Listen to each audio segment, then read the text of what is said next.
Israeli Prime Minister Benjamin Netanyahu's proposed judicial plan unleashed the most intense unrest in Israel.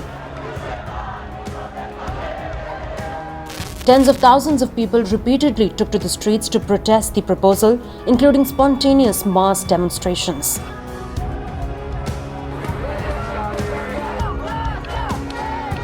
Business leaders, bank chiefs, fighter pilots, military reservists, academics, former security commanders and other influential sectors of the society also came out against the plan. But why are people protesting, and why has Netanyahu's judicial plan sparked massive unrest in Israel?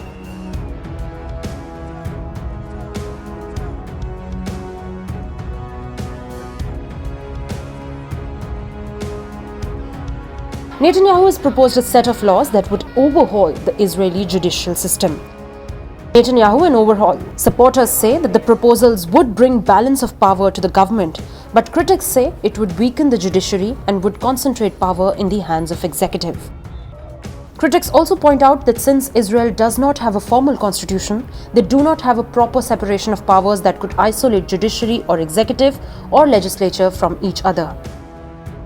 The months-long protests are unprecedented in Israeli history. These protests are not just about the laws, but also about Netanyahu, who is accused of safeguarding himself with the proposals. One of the proposals would mean that years-long corruption cases against him could be derailed.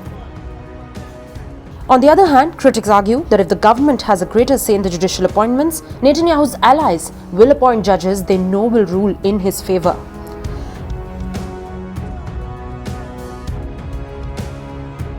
Several Israelis poured into the streets of cities across the country in a spontaneous outburst of anger after Netanyahu abruptly fired Defense Minister, who asked the overhaul to be halted.